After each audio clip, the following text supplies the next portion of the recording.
Contohnya aja, kelahirannya sendiri kadang nggak dibancai. Kelahirannya orang tuanya nggak bancai. Tapi kelahirannya wong Arab. Katanya Nabi Muhammad itu, orangnya sudah wafat, nggak ada. Kelahirannya masih dibancai. Yang bancai orang Indonesia, coba. Karena beliau tidak ngerti kebenaran. Padahal di sana nggak ada orang bancaan, orang selamatan nggak ada. Kalau kurang percaya, boleh dibuktikan. Ya, tinggal menunggu kebijaksanaan pemerintah. Kapan berjalan, kapan bertindak. Jangan hanya ngomong-ngomong aja. Ini sudah lama kita sudah kenyang dijajah oleh bayaran Indonesia. Setahun itu berapa triliun yang disetorkan ke sana. Karena hanya diomong-omong ganjaran dan surga.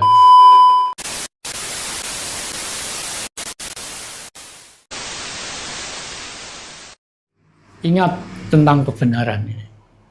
Makanya jangan sekali-kali mencoba melakukan kesalahan dengan sengaja. Sekecil apapun. Karena kesalahan, sekecil apapun kesalahan dilakukan dengan sengaja. Itu sudah kategori kejahatan. Tapi kalau orang lupa ya nggak bisa dikatakan jahat, no, orang lupa. Tapi jangan pura-pura ngelupa. Itu kan, ya, maaf saya tak minum ini.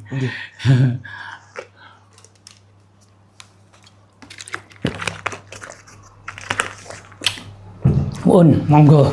Nggih. Lanjut nih, Mbah. Nggih. Nggih. Nggih, ndek wau kita tahu bahwa wayang bukan hanya soal pertunjukan hiburan, ya, tapi juga menjadi media pendidik masyarakat zaman dulu. Nilai-nilai sampai sekarang. Nilai-nilai etika, moral, bahkan kepemimpinan disampaikan lewat lakon-lakon tertentu. Iya. Bagaimana metode ini bekerja dalam masyarakat tradisional? Dan apakah model pendidikan lewat kesenian ini masih bisa diterapkan dalam dunia pendidikan hari ini? Sangat bisa. Ada syaratnya tapi. Apa itu syaratnya, Pak? Bangsa Indonesia, apalagi orang Jawa. Jadi orang Jawa jangan sampai meninggalkan budaya Jawa. Itu syaratnya. Orang Indonesia hidup di Indonesia. Jangan meninggalkan budaya Indonesia. Nah, masyarakat ini banyak yang tidak ngerti, Mas. Yang dinamakan budaya itu rata-rata hanya dianggap itu kesenian, tontonan. Itu saja. Nah, budaya itu luas. Orang Indonesia, orang Jawa misalnya. Budaya itu ada 3 faktor besar. Ini tidak bisa dipisahkan. 1, budaya seni. 2, budaya adat. 3, budaya spiritual. Ketiga-tiganya tidak bisa dipisahkan. Karena budaya seni untuk manusia, hubungan sama manusia lewat seni lah, sampai antar daerah, antar suku, antar bangsa lewat budaya seni. Entah apa seninya. Salah satunya seni wayang. Wayang itu tadi. Wayang itu lukisannya sudah bagus. Itu belum dipulas, belum digarap yang sepenuhnya. Nah, filosofinya banyak menggambarkan tentang kebenaran dan kesalahan. Budaya seni salah satunya. Terus budaya adat. Orang Indonesia atau orang Jawa, jangan ninggalkan adat Jawa, adatnya sendiri. Ini, misalnya, walaupun zaman maju, tapi ada yang harus dipertahankan. Contohnya orang Selamatan. Tahu ya orang Selamatan, itu budaya Jawa itu, bukan budaya asing. Bukan milik Eropa, bukan milik Arab, bukan milik mana-mana. Jawa, orang Jawa yang punya budaya Selamatan. Nah, Selamatan itu ya ada yang paling kecil sampai paling besar. Selamatan itu misalnya paling kecil nyelameti, meruhi hari kelahirannya. Diselameti, dibancai, wong Jawa. Nanti kalau laki sunatan ya, pakai selamatan. Jadi manten nikah pakai selamatan. Nanti meninggal dunia pakai selamatan. Kirim doa itu. Nah, yang satu budaya spiritual. Budaya spiritual itu urusan pendidikan rohani. Ya. Nah, manusia itu punya badan dua, badan wadak dan badan sukmo. Itu yang namanya ya roh. Makanya ada selamatan itu budayanya orang Jawa. Maka kita harus ngerti, generasi anak-anak muda sekarang harus ngerti ini. Jangan sampai nanti diklaim aku budayanya orang asing. Contohnya sekarang, contohnya aja. Kelahirannya sendiri kadang nggak dibacai. Kelahirannya orang tuanya nggak bacai. Tapi kelahirannya wong Arab. Katanya Nabi Muhammad itu orangnya sudah wafat nggak ada. Kelahirannya masih dibacai. Yang bacai orang Indonesia. Coba. Karena beliau tidak ngerti kebenaran. Padahal di sana nggak ada orang bacaan, orang selamatan nggak ada. Kalau kurang percaya boleh dibuktikan. Kemarin bulan besar yang dikatakan Raya Kurban, yang rame-rame banyak berkorban, ngorok sapi, orang Indonesia di sana nggak ada. Nggak ada nih, Bang. Ada tangga saya di sana kan bedal kaji. Di sana ya nggak ada orang ngorok sapi atau ngorok unta, nggak ada. Ayo, aneh tapi nyata ini.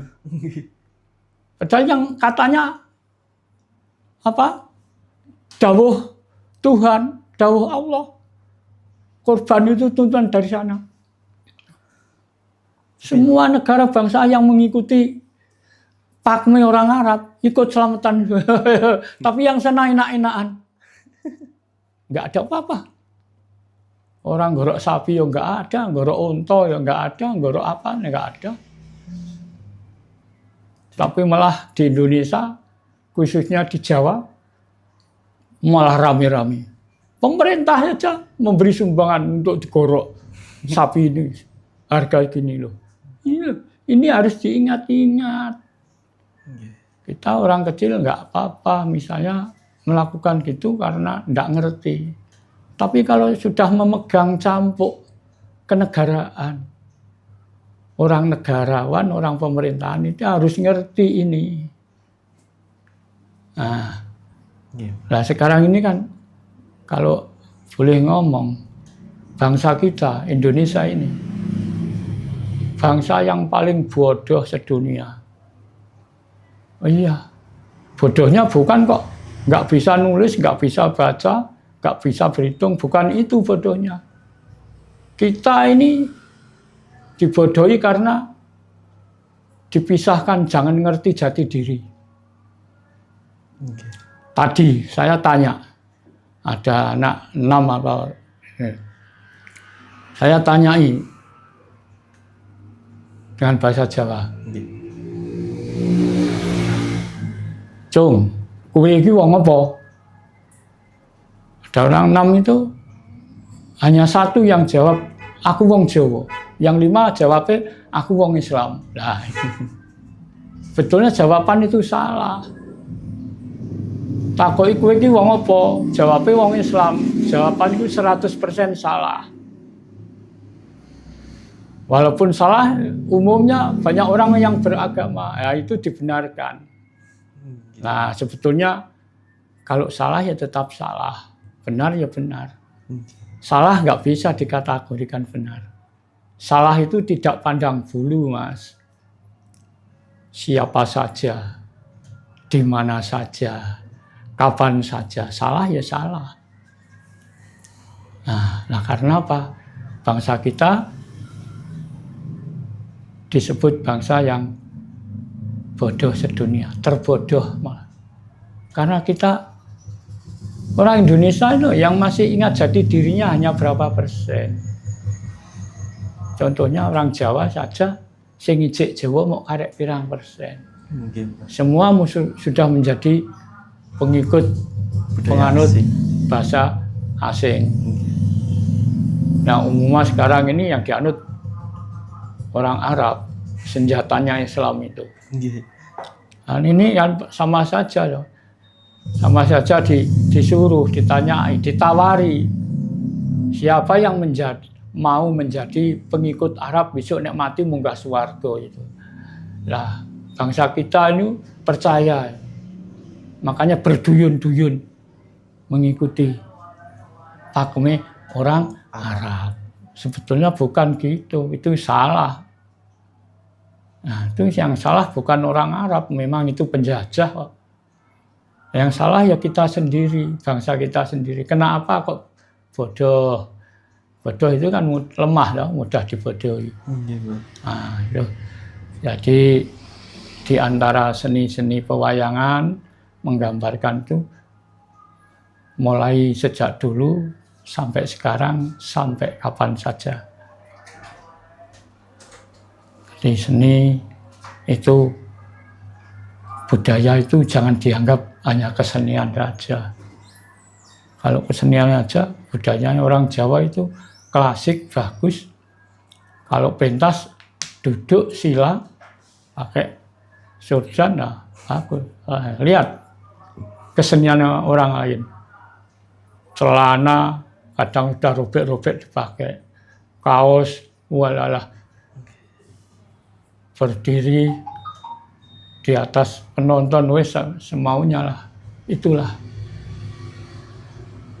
Jadi penampilan budayanya sudah kelihatan, oh karakternya bangsa ini. Keseniannya gini, oh karakternya gini. Itulah. Makanya Indonesia itu sebetulnya kalau dijajah kasar nggak bisa. Makanya jajahnya Indonesia ya orang halus dijajah pakai cara halus. Sampai ngeklaim nama Tuhan. Iya kan? Kalau tidak ikut budayaku, kamu tidak dimasukkan surga karena surga itu milik Tuhan. Nah, ngeklaim. Padahal bukan gitu ajaran yang benar. Tuhan itu adil. Adil. Jadi manusia di hadapan Tuhan itu sama. Bangsa apapun. Bangsa apa saja. Sama, punya hak dan kewajiban yang sama. Tuhan tidak mengistimewakan salah satu orang, tidak. Nah, makanya kita jati diri ini penting ini, untuk generasi kita, anak-anak kita, cucu-cucu kita. Sekarang yang merusak generasi Indonesia, orang Indonesia sendiri kok. Contohnya ya, yang merusak bapaknya sendiri, orang tuanya sendiri. Udah. Masih kecil nggak diajari tentang jiwa Indonesia. Nek wong Jawa, ora diajari Jawa. Tapi diajari budaya-budaya orang asing gitu. Nah, dan akhirnya nggak ngerti budayanya sendiri.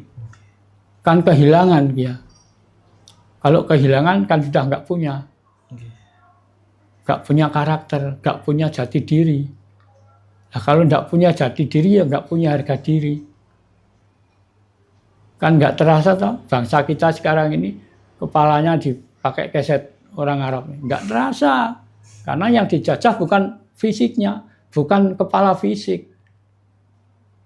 Hah? Kepala moral.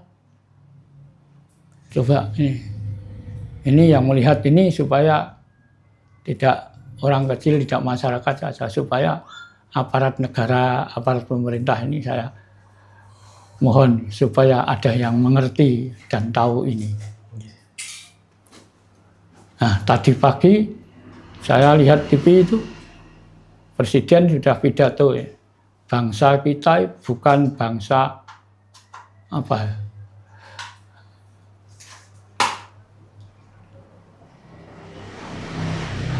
Bukan bangsa yang rendah. Nah, kalau ingin mewujudkan ini ya mari kita tegakkan jati diri kita. Bolak-balik itu sekarang tinggal nunggu keputusan pemerintah. Tinggal kapan mewujudkan. Masyarakat sudah siap kok. Tinggal menunggu kunci dari pemerintah. Iya, tinggal menunggu kebijaksanaan pemerintah. Kapan berjalan, kapan bertindak. Jangan hanya ngomong-ngomong aja. Ini sudah lama kita sudah kenyang dijajah oleh bangsa asing. Kalau dulu karena dijajah secara fisik, sekarang ini moral yang dijajah. Coba sekarang kekayaan Indonesia setahun itu berapa triliun yang disetorkan ke sana. Karena hanya diomong-omong ganjaran dan surga itu. Nah itu dipakai bangun Indonesia kan. Sudah lumayan itu. Sudah berapa tahun. Setahun sekali berapa triliun itu. Coba masyarakat kita masih banyak yang kurang gizi lah, kurang makan. Malah ada yang tidak punya tempat tinggal.